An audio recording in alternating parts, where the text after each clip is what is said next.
মনোবীক্ষণ polyclinic, চিকিৎসার জগতে এক দশক। এখন এখানে সব বিষয়ে ডাক্তারবাবু এক ছাদের তলায়। ফোন করুন 7477799515 এই নম্বরে।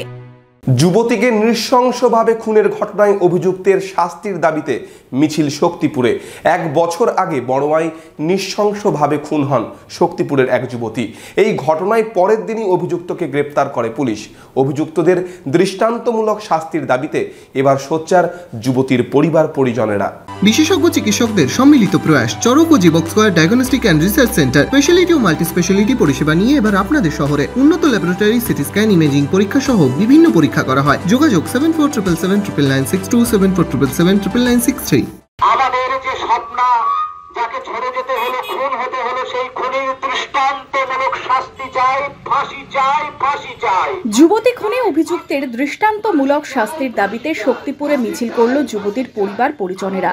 গত 2023-এর 5ই আগস্ট বড়ুয়া থানার বিছুর গ্রামের পুকুর থেকে উদ্ধার হয় শক্তিপুরের বাসিন্দা স্বপ্না সর্দারের মুন্ডহীন দেহ। নৃশংস খুনের অভিযোগ ওঠে তারই প্রেমিক উজ্জ্বল কোনাইয়ের বিরুদ্ধে। উজ্জ্বল কোনাইকে গ্রেপ্তারও করে পুলিশ। এখন ধৃত বিচারাধীন বন্দী অবস্থায়। অভিযুক্তের ফাঁসির দাবিতে সোমবার শক্তিপুরে মিছিল করল যুবতীর পরিবার পরিজনেরা।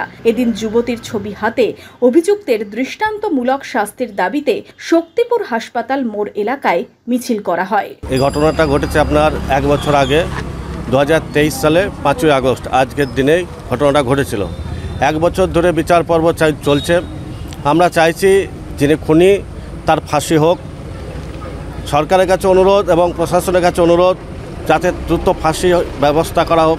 যদি এইভাবে লেট চলে তা আমরা আগামী দিনে আরও বড় ধরনের আন্দোলনে যাব। সরকার, মুখ্যমন্ত্রীর দ্বারস্থ হব ওনার ফাঁসির জন্য।